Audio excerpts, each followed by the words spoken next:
किसी भी व्यक्ति को अगर 5 हथौड़ा लगेगा तो जीवित नहीं बचेगा। हथौड़ा कहाँ से आया फिर? हथौड़ा तो डॉक्टर के गुंडों के पास का था और फर्जी दिखाएगा। चूंकि डॉक्टर दंपति ने अपराध किया था, शरीर के एक एक इंच पर चोट के गहरे निशान थे डॉक्टर की टीम द्वारा जो मारे गए थे, तो पेशबंदी में उसने हथौड़े की झूठी मनगढ़ंत कहानी जिला प्रशासन को बताया। डॉक्टर दंपति के खिलाफ सुसंगत धाराओं में FIR हो, SC/ST एक्ट लगे और उनके खिलाफ उनकी भी दोनों की गिरफ्तारी हो। अच्छा, आप बीजेपी में हैं, सरकार के हिस्सा हैं, MLC भी हैं, आपको डर नहीं लगता है? किस बात का डर जी? इस बात का डर कि मैं कई जनप्रतिनिधियों से कल बात किया, वो अनुज सरकारी के खिलाफ तो बोल रहे हैं लेकिन कैमरे पर आने से बच रहे हैं। इसलिए मैं इस सवाल को पूछ रहा हूँ, आप भी बीजेपी में है ना? अरे बिल्कुल हूँ और रहूंगा। बीजेपी MLC है बीजेपी से? हूँ और रहूंगा, हमेशा रहूंगा, चिंता मत करो। नमस्ते, मेरा नाम आयुष है और आप देख रहे हैं गोरखपुर लाइव। बाउंसर वाले डॉक्टर साहब जिंदाबाद, पुलिस कप्तान जिंदाबाद, सरकार को भी कहेंगे जिंदाबाद। अगर डॉक्टर आपको मारता है तो आप पुलिस प्रशासन के पास न जाइए। मैं हिदायत नहीं दे रहा, मैं ये बात इसलिए कह रहा हूं कि पंकज को न्याय नहीं मिलता है, क्रिया का प्रतिक्रिया होता है। डॉक्टर ने आरोप लगाया कि हमको हथौड़ा से मारा गया, उसके बाद एक वीडियो वायरल होता है जिसमें पंकज की जमकर पिटाई की जाती है, पंकज की गिरफ्तारी होती है, पंकज जेल चला जाता है। लेकिन डॉक्टर अनुज सरकारी और उनके पत्नी पर अभी तक कोई कार्रवाई नहीं, एक मुकदमा तक दर्ज नहीं हुआ है। देवेंद्र प्रताप सिंह MLC हैं, बीजेपी में हैं, लगातार न्याय के लिए लड़ाई लड़ रहे हैं। पंकज कुमार दलित समाज से आते हैं। मैं पहली बार आज हमको कहना पड़ रहा है कि पंकज कुमार दलित समाज से आते हैं। मैं किसी वीडियो में कहा नहीं हूं, लेकिन दलित की बात मैं इसलिए करूंगा क्योंकि सरकार दंभ भरती है, सरकार दावा करती है कि दलित सुरक्षित है, दलितों के साथ न्याय हो रहा है। तो गरीब आदमी के लिए अलग कानून है और डॉक्टर अनुज सरकारी के लिए कौन सा कानून है कि अभी तक गिरफ्तारी नहीं हुई और एक मुकदमा तक दर्ज नहीं हुआ। देवेंद्र जी, स्वागत करेंगे आपका, आपके साहस को प्रणाम करूंगा। सवाल पे आता हूं। पहला सवाल है, पंकज कुमार की गिरफ्तारी हो गई, ठीक बात है, जो आरोप लगा है उस पर, लेकिन डॉक्टर सरकारी की को कौन सा सरकारी सुविधा ऐसा मिल रहा है कि अभी तक गिरफ्तारी नहीं हुई? देखिए, अपने पैसे और रसूख के बल पर उसने FIR ही नहीं होने दिया। 3 अक्टूबर को पीड़ित पंकज कुमार को पीटा। पंकज ने 3 अक्टूबर को ही सायंकाल दे दिया तहरीर कैंट को। पुलिस ने तहरीर नहीं लिखा, मुलाहिजा करा के घर भेज दिया। 4 को जब वो अपना पर्चा लेने गया, अपना आधार कार्ड लेने गया, तो डॉक्टर दंपति ने अपने CCTV कैमरे में उसे आता हुआ देख लिया और बरामदे में पहुंचते ही डॉक्टर दंपति के गुंडे उस पर हमला कर दिए, मार पीट कर लहूलुहान कर दिए, जमीन पर गिरा दी। ये बात खुद जेल में, जेल मंडली कारागार में पंकज ने बताया कि मुझे तो गिरा दिए पीट कर। और उसके बाद डॉक्टर के गुंडे खूब पीटे। कोई ऐसा वीडियो का साक्ष्य नहीं है जिसमें वो हथौड़े से मारता हुआ दिखे। किसी भी व्यक्ति को अगर 5 हथौड़ा लगेगा तो जीवित नहीं बचेगा। हथौड़ा कहाँ से आया फिर? हथौड़ा तो डॉक्टर के गुंडों के पास का था और फर्जी दिखाएगा। चूंकि डॉक्टर दंपति ने अपराध किया था, शरीर के एक एक इंच पर चोट के गहरे निशान थे डॉक्टर की टीम द्वारा जो मारे गए थे, तो पेशबंदी में उसने हथौड़े की झूठी मनगढ़ंत कहानी जिला प्रशासन को बताया। आप कह रहे हैं कि डॉक्टर दंपति, हाँ, तो डॉक्टर दंपति तो एक जो उनकी पत्नी है माधुरी सरकारी, वो तो मेडिकल कॉलेज में HOD है, सरकारी डॉक्टर, तो वो कहाँ से पहुंच गई? यही तो सवाल है। हाँ। कि सरकारी खजाने से आप वेतन लेती हैं और मेडिकल कॉलेज में सेवाएं कम देती हैं, अपने पति के अस्पताल में ज्यादा सेवा देती हैं, इसलिए उन्हें सरकार बर्खास्त करे, पहला काम। दूसरा, डॉक्टर दंपति के खिलाफ सुसंगत धाराओं में FIR हो, SC/ST एक्ट लगे और उनके खिलाफ उनकी भी दोनों की गिरफ्तारी हो। अच्छा, आप बीजेपी में हैं, सरकार के हिस्सा हैं, एमएलसी भी हैं, आपको डर नहीं लगता है? किस बात का डर जी? इस बात का डर कि मैं कई जनप्रतिनिधियों से कल बात किया, हाँ। वो अनुज सरकारी के खिलाफ तो बोल रहे हैं, लेकिन कैमरे पर आने से बच रहे हैं। इसलिए मैं इस सवाल को पूछ रहा हूं, आप भी बीजेपी में है ना? अरे बिल्कुल हूँ और रहूंगा। बीजेपी एमएलसी है बीजेपी से। हूँ और रहूंगा, हमेशा रहूंगा, चिंता मत करो।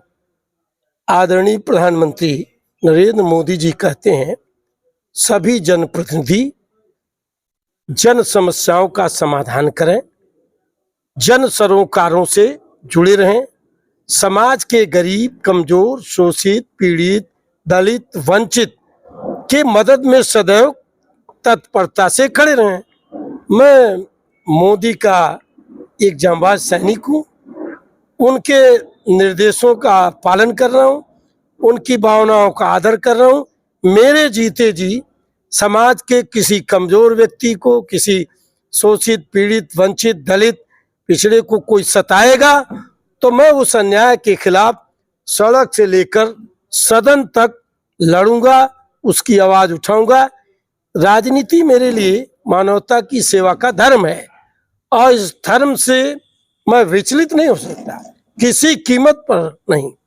पंकज कुमार को जब तक न्याय नहीं मिल जाता तब तक लड़ूंगा, सड़क पर लड़ूंगा, सदन में लड़ूंगा जब सदन चलेगा, और न्यायालय में भी उसके साथ खड़ा होगा, खड़े रहेंगे। हाँ। आपने कहा कि दलित वंचितों की लड़ाई लड़ेंगे, वही तो सरकार भी लड़ रही है। हाँ, वही लड़ रही है। सरकार भी कहती है कि दलित वंचितों की लड़ाई।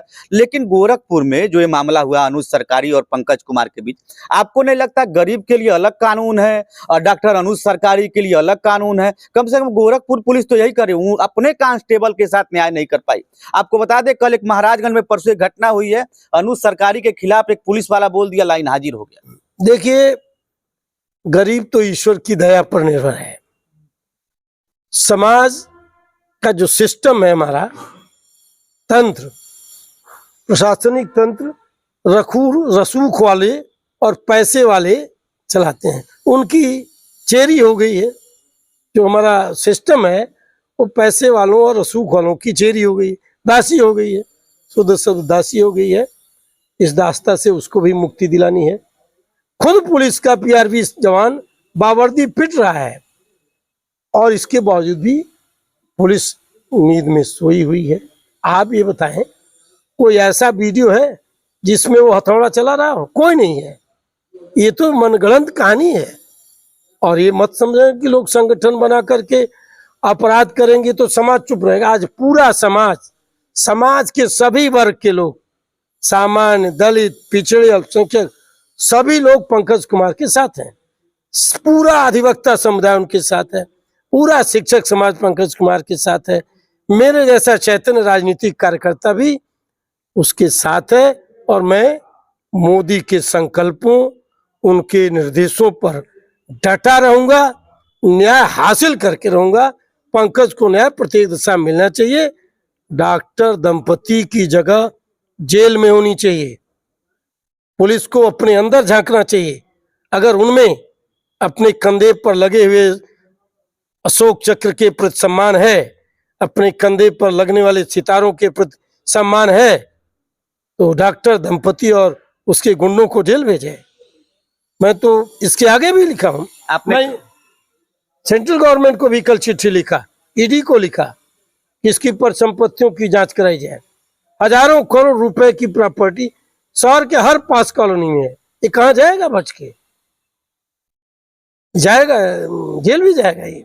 इसके अलावा भी मैं 2 पत्र और लिखा हूँ, उसको मैं परसों आपको बताऊंगा। आपने कहा कि पत्र मैं लिख रहा हूँ, आप लड़ाई भी लड़ रहे हैं, आपको लगता है कि कार्रवाई हो पाएगी? जिस तरीके से कप्तान साहब चुप हैं, हमसे पुलिस वाले हम लोगों से बात कर रहे हैं, पुलिस वाले सिपाही कर रहे हैं, साहब कार्रवाई कब होगी? आप लोग लड़ाई लड़ रहे हैं, देवेंद्र सिंह जी लड़ाई लड़ रहे हैं, कब तक कार्रवाई होगी? 4 तारीख से आप भी लगे हुए हैं, 11 तारीख हो गया है, आप सिस्टम के हिस्सा हैं। ये तो आपको कप्तान साहब से पूछना चाहिए, उनकी बात का जवाब। कप्तान साहब ने क्या कहा आपसे? कप्तान साहब ने ज्ञापन पर कहा कि आपको, मैंने कहा गिरफ्तारी होनी चाहिए डॉक्टर दंपति और गुंडों की, पंकज को न्याय मिलना चाहिए। उन्होंने कहा आपकी भावनाओं का आदर होगा। तो भावना का आदर तो हुआ नहीं, नहीं हुआ तो हमारी लड़ाई तो रुकी नहीं, हमारी लड़ाई तो जारी है। पंकज को न्याय मिलने तक लड़ूंगा। ये मत समझ जाए कि हम पीछे हटने वाले व्यक्ति, हमारा रिकॉर्ड पीछे हटने वाला नहीं है। मैं तो यार 4 मुख्यमंत्रियों से लड़ा हूं पब्लिक के सवाल पर। अखिलेश जी मेरे मुख्यमंत्री थे और भर्ती घोटाला हुआ और लड़ बैठा। उनसे इस्तीफा मांगने वाला देश का पहला विधायक हूं मैं। इसके अलावा भी मैं 3 अन्य मुख्यमंत्रियों से भी लड़ा हूं। मैं फैसले जो लेता हूं सोच समझ के लेता हूं, और जो समाज के गरीब लोग हैं, दलित हैं, वंचित हैं, पीड़ित हैं, पिछड़े हैं, ये सब मोदी का परिवार है और मैं उस परिवार का एक सैनिक हूँ। तो ये देवेंद्र सिंह हैं, एमएलसी हैं, अपने विभाग बातों से जाने जाते हैं। इन्होंने कहा कि पंकज की जो लड़ाई है, पंकज जो पीड़ित है, उसकी लड़ाई अंतिम पायदान तक हम लड़ेंगे। ऐसे खबरों के लिए आप देखते रहिए गोरखपुर।